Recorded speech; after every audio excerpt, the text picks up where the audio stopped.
السلام علیکم، میں آئی ہوں اپنے ناول جنون تیرے عشق کے ساتھ، اور میں ہوں آپ کی رائٹر نور آصف۔ سب سے پہلے ہمیشہ کی طرح بولوں گی کہ چینل ضرور سبسکرائب کر دیجیے گا۔ اس کے علاوہ مجھے بتاتے رہیں کہ آپ کو آج کا ناول کیسا لگا، آج کے ایپیسوڈ کیسے لگا۔ اگر آپ میرے باقی ناول پڑھنا چاہتے ہیں، ان کا لنک ڈسکرپشن باکس میں اسی ایپیسوڈ کے ڈال دوں گی، تو آپ دیکھ سکتے ہیں۔ تو ہم بڑھتے ہیں اپنی آج کے ایپیسوڈ کی طرف، اس دعا کے ساتھ جا رہے ہیں: ہنستے رہیں، مسکراتے رہیں، خوش رہیں، آباد رہیں، اور دوسروں کے چہرے پہ بھی مسکراہٹیں بکھیرتے رہیں۔ جنون تیرے عشق کا ایپیسوڈ 3، تحریر نور آصف۔ گاڑی ایک جدید ہوٹل کے سامنے آ کر رکی۔ اترو، شاویز کے پکارنے پر حیا نے سراسیمہ ہو کر آنکھیں کھولی تھی۔ شاویز اپنی طرف کا دروازہ کھول کر اترا تھا۔ حیا ابھی بھی گاڑی میں بیٹھی تھی۔ شاویز نے غصے سے حیا کی طرف کا دروازہ کھولا۔ میں نہیں اتروں گی، حیا نے اترنے سے انکار کیا۔ شاویز نے حیا کو بازو سے دبوچتے ہوئے کھینچ کر گاڑی سے نکالا تھا۔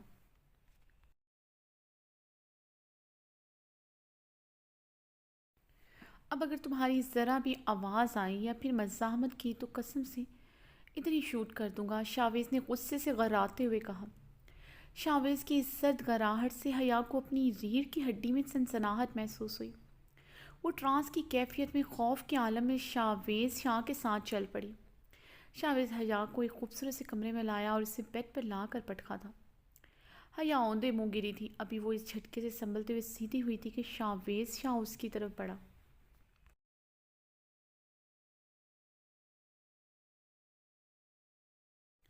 وہ سراسیمے ہوتے کھسکتے ہوئے بیڈ کے کراؤن کے ساتھ جا لگی تھی اور خوف سے اپنی آنکھیں بند کر لی تھی۔ بند آنکھوں پر گھنی خمدار پلکیں لرز رہی تھی۔ پورا وجود ہلکا ہلکا لرز رہا تھا۔ گلابی نرم ہونٹ کپ کپا رہے تھے۔ گلابی آرز پر گرتی جھلملاتی پلکوں کا رقص پرفسوں منظر پیش کرتے ہوئے شاویز شاہ کے ہوش ٹھکانے لگانے کو تیار تھا۔ گلابی کپ کپاتے ہونٹ اور بے داغ وجود اس کے سامنے تھا۔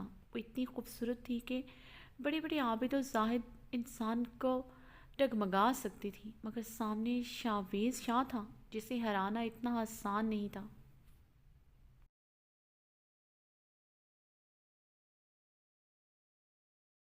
وہ حیا کو کسی بھی قسم کی چھوٹ دینے کی رعایت نہیں رکھتا تھا، کیونکہ وہ آج اپنی حرکتوں اور باتوں سے اس پر کاری ضرب لگا چکی تھی۔ وہ شاویز شاہ کی ملکیت تھی۔ کوئی کیسے شاویز شاہ کی ملکیت کو چھو سکتا تھا؟ وہ کیسے چھونے دے سکتی تھی؟ اس کی بیوی تھی، شاویز شاہ کی بیوی۔ وہ کیسے بھول گئی؟ شاویز شاہ کا چہرہ حیا کے نرم و گداز بدن اور اس کی بے پناہ خوبصورتی کو دیکھ کر نرم پڑا تھا، مگر اس کی آج کی حرکت یاد کر کے چہرہ پل میں کرختگی میں بدلا۔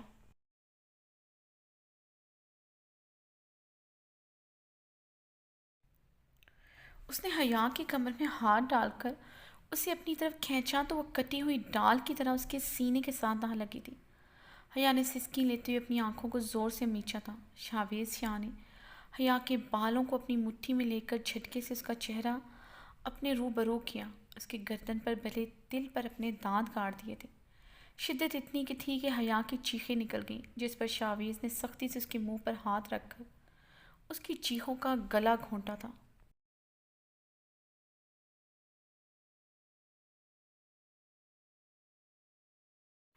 حیا کی درد کی شدت سے آنکھیں باہر آنے کو تیار تھیں۔ شاویز نے جھٹکے سے اسے چھوڑا تو اس کی گردن پر خطرناک حد تک گہرا نشان پڑ چکا تھا۔ حیا کے درد اور خوف سے اعصاب سلب ہو چکے تھے۔ شاویز اسے چھوڑتا ہوا کمرے سے ملحقہ بالکونی میں آ گیا اور سگریٹ سلگا کر ہونٹوں میں دبائی۔ اب وہ سگریٹ کے دھوئیں کے ساتھ اپنا غصہ اتار رہا تھا۔ حیا اوندے منہ گر کر ہچکیوں سے رونے لگی۔ رات دونوں پر ہی بھاری تھی۔ نفرت کی آگ میں جلنا آسان نہیں تھا۔ ایک نے آنسوؤں کی صورت میں رات گزارنی تھی، دوسرے نے وہی نفرت سے خود کو سلگا کر رات گزارنی تھی۔ جازم شاہ کو رات نیند ٹھیک سے نہیں آئی تھی، اسی لیے وہ آج واک پر نکل آیا تھا۔ دسمبر مڈ چل رہا تھا۔ سردی کی شدت عروج پر تھی۔ ہلکی ہلکی دھند پڑ رہی تھی جو موسم کو زیادہ حسین اور غضبناک بنا رہی تھی۔ جازم شاہ ٹریک سوٹ پہنے ہاتھوں کے آپس میں رگڑتا کافی تیزی سے واک کر رہا تھا۔ یہ بہت پوش ایریا تھا۔ بہت بڑی بڑی سڑکیں، ایک دوسرے سے کافی فاصلے پر بہت بڑے بڑے بنگلے بنے تھے۔ گھنے درخت، خوبصورت ٹریک، بڑے بڑے پارکس بھی اس ایریا میں تھے۔ یہاں پر بہت بڑے بڑے امبرا رہتے تھے۔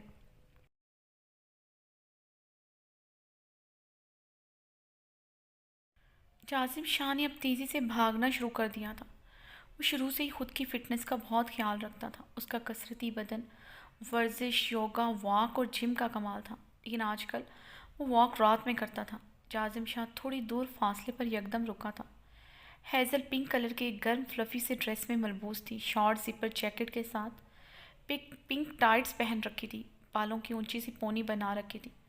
اپنے کتے کا پٹا ہاتھ میں پکڑے اس سے تھوڑے فاصلے پر واک کر رہی تھی۔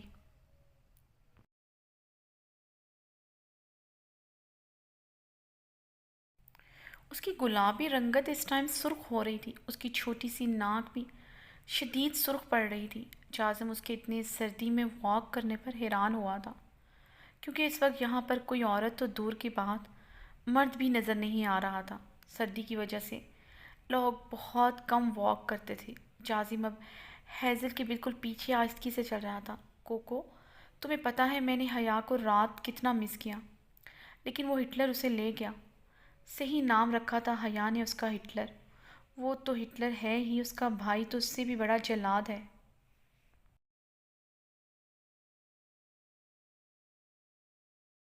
کیا کہہ رہا تھا کل مجھے کہ میں جلاد ہوں کیا؟ تو اور جلاد کیسے ہوتے ہیں؟ ہیزل نے اپنی چھوٹی سی ناک سکیڑی تھی۔ جازم اس سے تھوڑے فاصلے پر ہوڈی پہنے ہوئے واک کر رہا تھا۔ جازم کو اس کا ایک سائڈ سے چہرہ صاف دکھائی دے رہا تھا۔ وہ اپنے دھیان میں چل رہی تھی، ویسے بھی وہ ایسے ہی تھی، اپنی دنیا میں رہنے والی۔ آس پاس کیا ہو رہا ہے اسے کچھ پتہ نہیں ہوتا تھا۔ اس کی اس عادت سے جازم اچھا خاصا چڑھتا تھا۔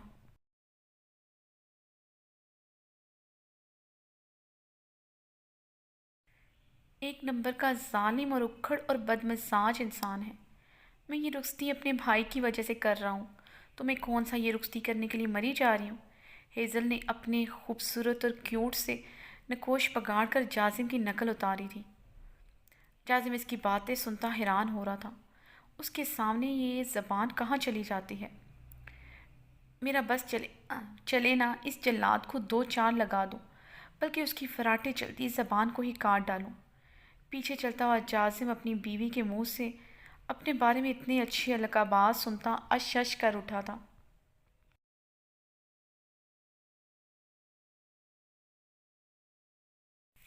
بڑا اکڑتا ہے اپنے چہرے پر، اپنی پرسنالٹی پر۔ اللہ اللہ، اب اتنا بھی چارمنگ نہیں ہے۔ ہمارے ترکی میں آ کر دیکھے کتنے دلکش مرد ہوتے ہیں۔ جازم کو ہیزل کی ساری باتوں میں یہ بات اچھی خاصی تپا گئی تھی۔ کوکو، میرا تو دل کرتا ہے اس کا منہ نوچ لوں۔ ہیزل نے کوکو کو دیکھتے ہوئے اپنے ہاتھ کو اس اینگل میں بنایا تھا جیسے اس کے سامنے جازم شاہ ہے اور وہ اس کا منہ نوچ رہی ہے۔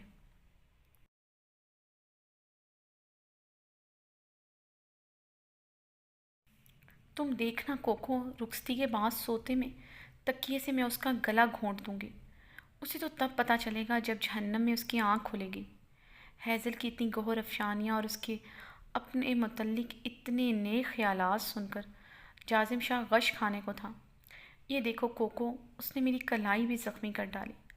بہت ظالم انسان ہے۔ ہیزل نے اپنی آنکھوں میں نمی لاتے ہوئے ذرا سا رخ اپنے کتے کی طرف کرتے اسے اپنی کلائی دکھائی دی، جس پر ایک سرخ لکیر ابری ہوئی تھی۔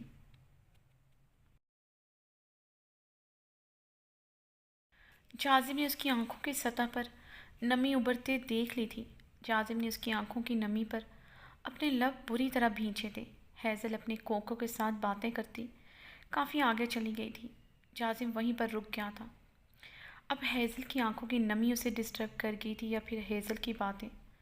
مگر اس کے قدموں نے آگے بڑھنے سے انکار کر دیا تھا۔ مگر آگے کا منظر دیکھتے ہی وہ جلدی سے ہیزل کی طرف بڑھا۔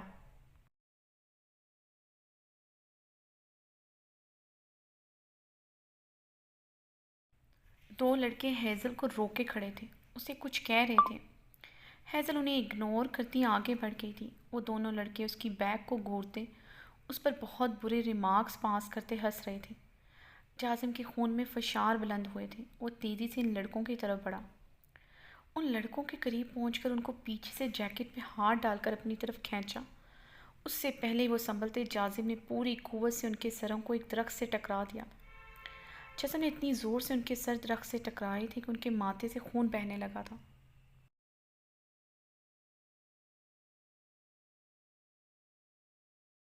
وہ درد سے کراہتے ہوئے نیچے لیٹے چیخ رہے تھے۔ جازم کا غصہ ابھی بھی ٹھنڈا نہیں ہوا تھا۔ جازم نے اب ان پر اپنی ٹانگوں سے بے دریغ وار کیے تھے۔ جازم انہیں پہچان کیا تھا۔ ان میں سے ایک کمشنر کا بیٹا تھا اور ایک بہت بڑے بزنس مین کا بیٹا تھا۔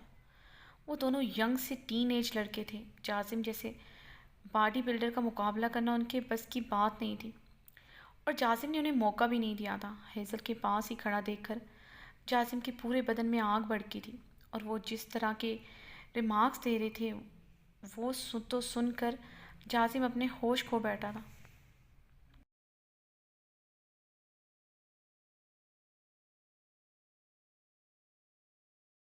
جازم نے کچھ ہی منٹوں میں ان کا بد سے بدتر حال کر دیا تھا۔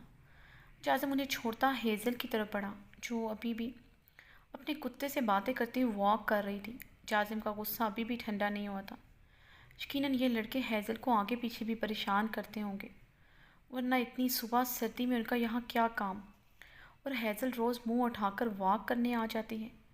وہ اس کے متعلق اسے بتا سکتی تھی اگر وہ اسے کوئی نقصان پہنچا دیتے۔ جازم کا غصہ سوا نیزے پر تھا۔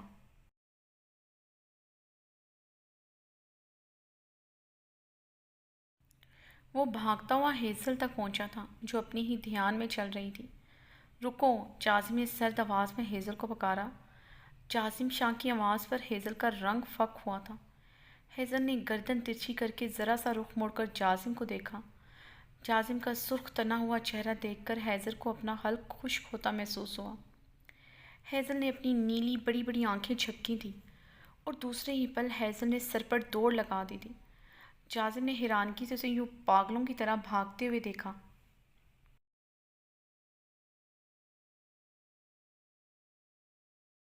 جازم جھبڑے بھیجتا ہوا ہیزل کے پیچھے بھاگا تھا، مگر ہیزل کی پھرتی دیکھ کر وہ بے یقین ہوا۔ جازم جو اسپورٹس کا چیمپئن رہا تھا، کالج یونیورسٹی میں ہر کھیل میں آگے رہا تھا، اس سے تیز کوئی نہیں بھاگ سکتا تھا، مگر آج اپنے سامنے ایک نازک اندام لڑکی کو یوں بھاگتے دیکھ کر حیران ہو رہا تھا۔ جازم نے اپنی سپیڈ تیز کی۔ ہیزل نے بھاگتے ہوئے مڑ کر جازم کو دیکھا۔ اسے اپنے قریب آتا دیکھ کر ہیزل نے اور سپیڈ پکڑی تھی۔ وہ دیکھتے ہی دیکھتے شاہ مینشن کا گیٹ کراس کر گئی تھی۔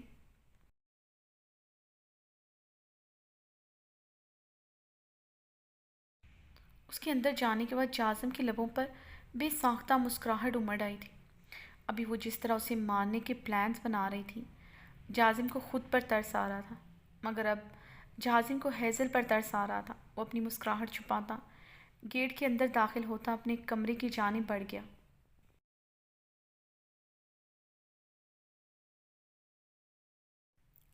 حیا کی آنکھ کھلی تو صبح کے 11 بج رہے تھے۔ رات کو روتے ہوئے کب اس کی آنکھ لگی اسے پتہ ہی نہ چلا۔ وہ ایک ہی جست میں اٹھ کر بیٹھی۔ گزری رات کا ایک ایک لمحہ اس کی نظروں کے سامنے آیا تھا۔ کمرے میں چاروں طرف نظریں دوڑائی، اسے شاویز کہیں نظر نہ آیا۔ دروازہ کھلنے پر حیا نے پلٹ کر دروازے کی طرف نگاہ کی۔ شاویز اندر داخل ہوا تھا۔ اس کے ہاتھ میں ایک شاپنگ بیگ تھا۔ اسے پہنو اور جلدی سے تیار ہو جاؤ۔ اس نے وہ شاپنگ بیگ حیا کی طرف بڑھایا۔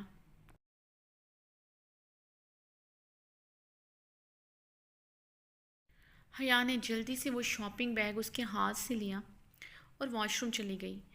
یہ اس نے بہت عجلت میں کیا تھا۔ رات کے بعد وہ اس سے کافی ڈر گئی تھی۔ اس کی شدتوں سے ہمیشہ اس کی جان جاتی تھی۔ وہ واقعی میں اس سے خوفزدہ ہو گئی تھی۔ شاویز صوفے پر بیٹھ کر سگریٹ سلگا کر اس کا انتظار کرنے لگا۔ حیا شاور لے کر نیوی بلو کلر کے ڈریس میں باہر آئی تھی۔ نیوی بلو کلر کے ڈریس میں اور بھیگی زلفوں میں غضب کی حسین لگ رہی تھی۔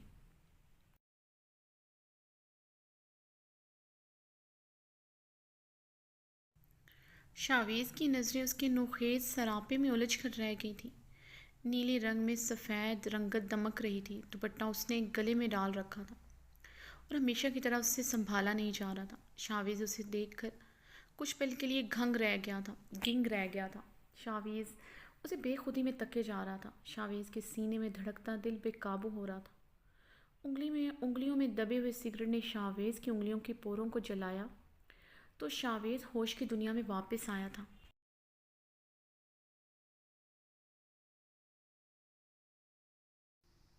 شاویز نے اپنی نظریں پھیرتے ہوئے اپنا دھیان حیا کی طرف سے ہٹانے کی کوشش کی، مگر وہ ناکام رہا تھا۔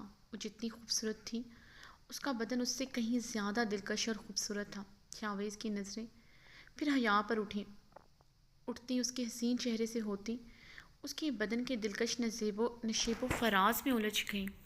شاویز ٹرانس کی کیفیت میں حیا کی طرف بڑھا۔ حیا نے شاویز کی تپش زدہ نظریں اپنے وجود کے آر پر محسوس کر لی تھیں۔ وہ سرخ چہرے کے ساتھ ڈریسنگ کے آگے کھڑے کپ سے خود کو بے نیاز ظاہر کرنے کی کوشش کر رہی تھی۔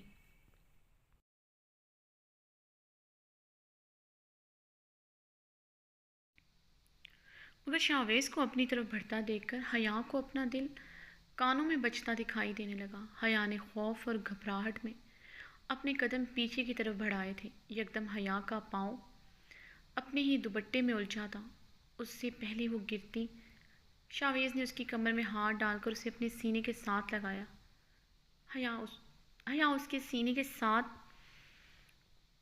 لگی کھڑی تھی۔ شاویز کی دل کی دھڑکن اسے اپنے سینے میں محسوس ہو رہی تھی۔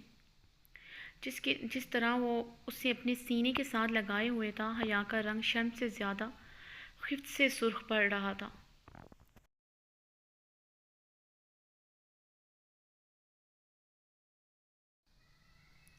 حیا نے اپنے دونوں ہاتھوں سے شاویز کو خود سے دور دھکیلنے کی کوشش کی۔ شاویز نے اس کی کمر پر اپنے آہنی ہاتھ کی گرفت مضبوط کرتے ہوئے حیا کی کمر پر بہت زور سے دباؤ ڈالا تھا۔ حیا مزید اس کے چوڑے سینے میں سمٹ گئی تھی۔ حیا نے بے بسی سے شاویز کو دیکھا۔ شاویز نے حیا کا دوپٹہ نرمی سے اس کے گلے سے نکالا اور اس نشان کو دیکھنے لگا جو رات اس نے دیا تھا۔ وہ جگہ خطرناک حد تک نیلی پڑ چکی تھی۔ شاویز اس نشان پر نرمی سے اب اپنا انگوٹھا پھیرنے لگا۔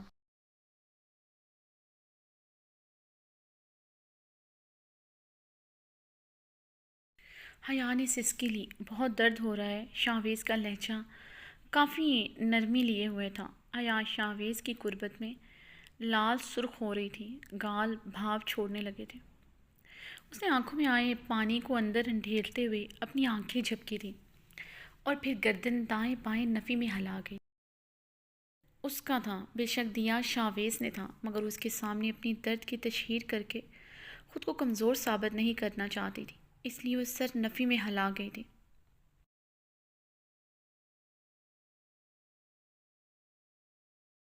مگر ایسا کرتے ہوئے بے انتہا معصوم اور خوبصورت لگ رہی تھی۔ شاویز کا خود پر قابو پانا مشکل ہوا تھا۔ شاویز بے اختیاری میں اس کی گردن پر جھکا تھا اور اپنے دیے ہوئے نشان پر لب رکھے حیا اس کے لمس پر جی جان سے لرز گئی تھی۔ یہ لمس اسے رات سے زیادہ درد دے گیا تھا۔ حیا نے اس کی قربت میں بری طرح جھٹپٹاتے ہوئے اسے خود سے دور کیا۔ شاویز جو بے خودی میں اس کے قریب گیا تھا یکدم ہوش میں آیا، آنکھیں پل میں سرخ ہوئی تھیں۔ شاویز ایک جھٹکے سے حیا سے دور ہوا۔ شاویز نے جھک کر حیا کا دوپٹہ نیچے سے اٹھا کر اس کے گلے میں ڈالا اور اسے لیے کمرے سے باہر قدم رکھے۔ حیا کو لیے وہ پارکنگ ایریا کی طرف بڑھا تھا۔ شاویز کی گاڑی کا رخ شاہ مینشن کی طرف تھا۔ گاڑی شاہ مینشن پر آ کر رکی۔ حیا جلدی سے دروازہ کھول کر اترنے لگی۔ اتنی جلدی بھی کیا ہے جانے من؟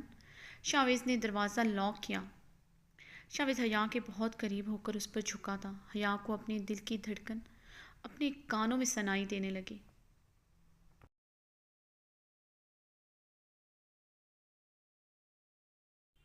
اگر آئندہ مجھے تم بے ہدہ لباس میں نظر آئی یا پھر تمہارے پاس کسی غیر کا سایہ بھی نظر آیا تو قسم کھاتا ہوں شاویز شاہ کے پسٹل سے نکلی ہوئی گولی کے حقدار ہوگے تم۔ شاویز نے غراتے ہوئے حیا کی کان کی لو کو اپنے دانتوں سے کاٹا تھا۔ حیا نے سسکی لی تھی۔ اب جاؤ اور میری بات کو یاد رکھنا۔ حیا تیزی سے اجلت بھرے انداز میں گاڑی کا دروازہ کھول کر باہر نکلی۔ شاویز شاہ منشن کو ایک نظر دیکھتا ہوا زن سے اپنی گاڑی بھگا کر لے گیا۔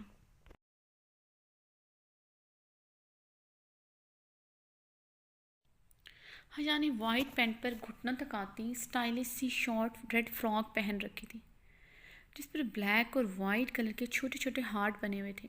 گلے میں ریڈ مفلر ڈالے، بالوں کو کھلا چھوڑ رکھا تھا، ہونٹوں پر پنک لپسٹک لگا رکھی تھی. وہ جلدی سے اپنی فائلز پکڑی اپنی گاڑی کی طرف بڑھی. اسے آفس پہنچنا تھا اور وہ کافی لیٹ ہو گئی تھی. وہ اپنی کمپنی پہنچ کر جلدی سے اپنے آفس روم کی طرف بڑھی، مگر اپنی چیئر پر شاویز شاہ کو بیٹھا دیکھ کر حیا دروازے میں ہی رک گئی تھی.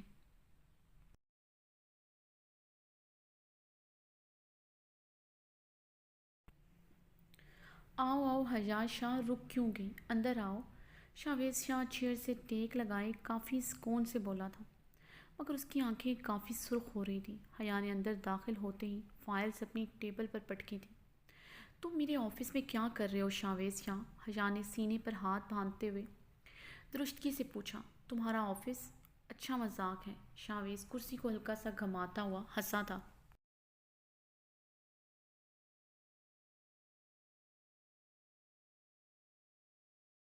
نکمے امپلائیز ہیں اس کمپنی کے، بابا جان نے کافی سر پر چڑھا رکھا ہے. خیر اب میں آ گیا ہوں، سب کو ان کی اوقات یاد دلا دوں گا. شاویز نے حیا کو اوپر سے نیچے تک دیتے ہوئے طنزیہ لہجے میں کہا. میں یہاں امپلائی نہیں ہوں، یہ میرا بھی آفس ہے. حیا نے گہرا سانس بھرتے ہوئے خود پر ضبط کرتے ہوئے کہا، ورنہ جی تو کر رہا تھا ٹیبل پر پڑا پیپر ویٹ اٹھا کر شاویز کے سر پر دے مارے، جو جب سے واپس آیا تھا اس کا خون چلا رہا تھا.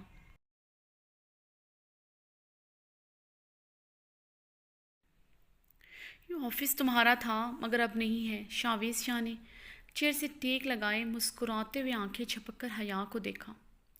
حیا اس کے الفاظ سے زیادہ اس کی مسکراہٹ پر تپ اٹھی تھی. کیا مطلب تمہارا اس بات سے؟ حیا نے بھی بظاہر مسکراتے ہوئے کہا. شاویز کو جتانا بھی تھا کہ وہ اس کی مسکراہٹ اور اس کی باتوں کو سیریس نہیں لیتی. مطلب کہ میں تمہیں فائر کرتا ہوں. شاویز نے سنجیدگی سے ٹرمینیشن لیٹر ٹیبل پر پھینکا تھا.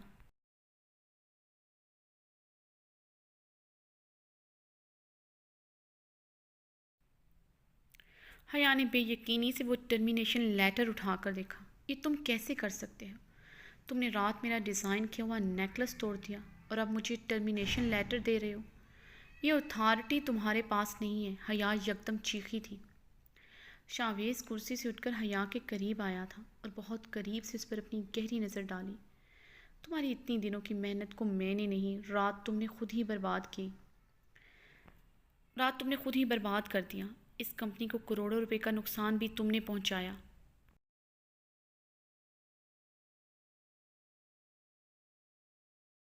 کمپنی کا لیٹسٹ اور سب سے مہنگا ڈیزائن چوری ہو چکا ہے اور راتوں رات وہ مارکیٹ میں بھی آ چکا ہے. یہ تمہاری بے وقوفی کی وجہ سے ہوا ہے.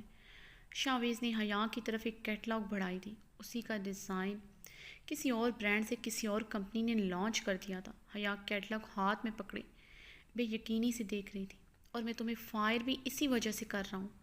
تمہیں فائر کرنے کی میرے پاس ٹھوس وجہ ہے. تمہارے حمایتی بابا جان بھی کچھ نہیں کر سکتے. شاویز نے آخری لائن حیا کے قریب ہوتے ہوئے اس کی طرف جھکتے ہوئے بولی تھی. شاویز کے لب اس کے چہرے پر جھولتی لٹ سے ٹکرائے تھے.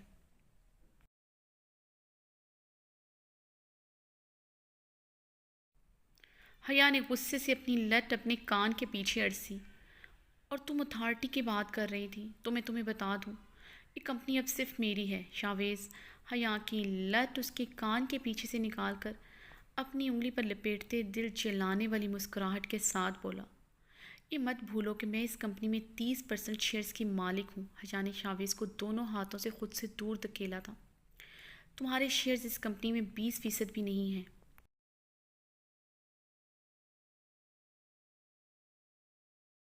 کیونکہ تم اس کمپنی کو کافی نقصان پہنچا چکے ہو اپنی بے وقوفیوں کی وجہ سے، اور یہ فضول سے ڈیزائن بنا بنا کر تم نے ہمارے برانڈ کو بھی کافی نقصان پہنچایا ہے. اس لیے تمہارے بچے کچھ شیئرز میں نے خرید لیے ہیں.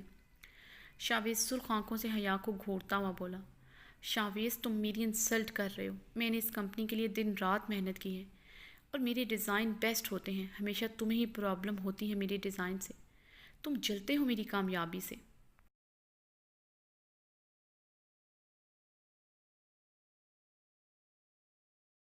تم نے ہمیشہ میرا مذاق اڑایا ہے. پہلے میری کم عمر کو لے کر تمہیں اعتراض ہوتا تھا، تم میری ڈیزائن ریجیکٹ کر دیتے تھے، اور اب جب کہ ان 2 سالوں میں تمہاری عمر کافی بڑھ چکی ہے، تم 18 سال سے جمپ کر کے 50 سال کے ہو چکے ہوں، اب تمہارے پاس عمر کے ساتھ ساتھ کافی تجربہ بھی ہے، اب میرا اعتراض بالکل معنی نہیں رکھتا ہے نا؟ شاویز نے حیا کی بات کاٹتے ہوئے استہزائیہ لہجے میں کہا۔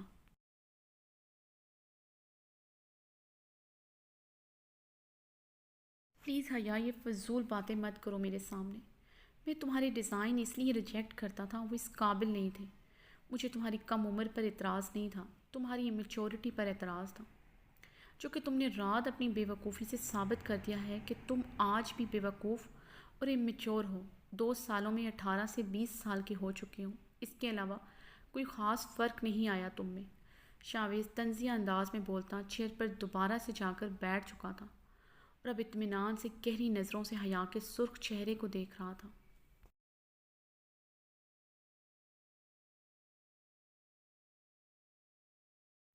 نکلو یہاں سے، میں تمہاری شکل بھی اب نہیں دیکھنا چاہتا۔ شاویز حیا کو دیکھتے ہوئے غرایا تھا۔ شاویز کسی اور بات کا غصہ حیا پر اس صورت نکال رہا تھا۔ شاویز کی آنکھوں کی سرخی اس بات کی غماز تھی کہ وہ کتنا برداشت کر رہا ہے۔ میری شکل نہیں دیکھنی تو طلاق دو مجھے۔ طلاق کیوں نہیں دے رہے؟ کیوں اپنے نکاح میں باندھ کر رکھا ہے مجھے؟ حیا نے سرخ چہرے کے ساتھ غصے سے کہا۔ اسے اس ٹائم شاویز شاہ سے نفرت محسوس ہو رہی تھی، جس نے اس سے محبت تو شدت کی تھی مگر اسے عزت نہ دے سکا۔ شاویز حیا کی بات پر ٹیبل ہلکا سا بجاتا سر جھٹکتا مسکرا گیا تھا۔ طلاق تمہیں اس لیے نہیں دے رہا، اس لیے تمہیں اپنے ساتھ رشتے میں باندھ کر رکھا ہے تاکہ تم ادھر ادھر منہ مت مارو۔ اتنا خیال تو ہے مجھے تمہارا۔ میرے عزیز جان چچا کی بیٹی ہو، چچا جان کی بیٹی ہو تم۔ ان کی عزت کا خیال ان کا عزیز جان بھتیجا نہیں کرے گا تو اور کون کرے گا؟ شاویز نے مسکراتے ہوئے گہرا طنز کیا۔ بس شاویز شاہ، ایک لفظ اور نہیں ورنہ میں بھی بھول جاؤں گی تم کون ہو۔ حیا غصے سے چلائی۔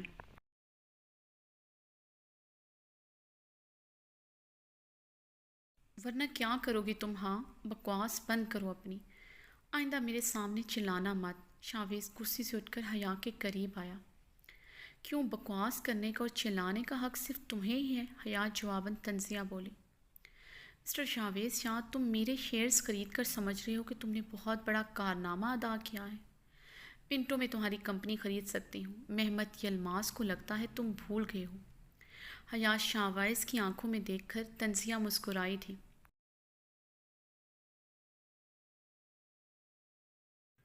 شاویز حیا کی بات پر کہکا لگا کر ہنسا تھا۔ اسے کیسے بھول سکتا ہوں؟ ان 2 سالوں میں تو اتنی تم مجھے یاد نہیں آئی جتنا مہمت یلماز یاد آیا ہے۔ شاویز نے حیا کو کمر سے تھام کر خود کے قریب کرتے ہوئے اس کے چہرے پر پھونک ماری تھی۔ شاویز دور رہو مجھ سے۔ حیا اس کی باہوں میں بری طرح مچلی تھی۔ کس کے ساتھ آئی ہو تم؟ شاویز سرخ آنکھوں کے ساتھ حیا کی کمر پر دباؤ ڈالتے ہوئے سرد انداز میں غرایا۔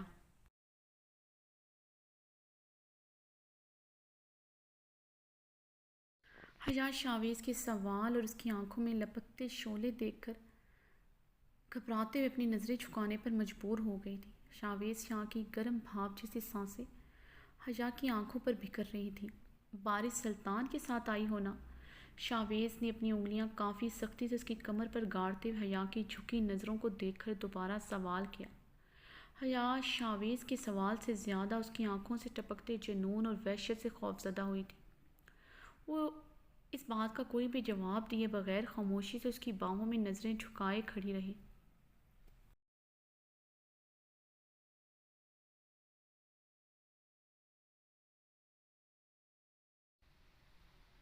اس کی گاڑی راستے میں خراب ہو گئی تھی اور اسے بارش مل گیا تھا، وہی اسے ڈراپ کر گیا تھا، اور شاویز نے شاید اسے دیکھ لیا تھا۔ جب تک میرے نکاح میں ہو، میری عزت ہو، تمہاری حرکتیں برداشت نہیں کروں گا۔ آئندہ مجھے بارش کے ساتھ نظر نہ آنا، ورنہ وہ حال کروں گا کہ آئینے میں اپنا خوبصورت چہرہ دیکھتے ہوئے 100 بار سوچو گے۔ شاویز نے پھولتی رگوں کے ساتھ بولتے ہوئے اسے اپنی باہوں کے حصار سے آزاد کیا تھا اور کمرے کا دروازہ زور سے مارتے ہوئے وہاں سے چلا گیا۔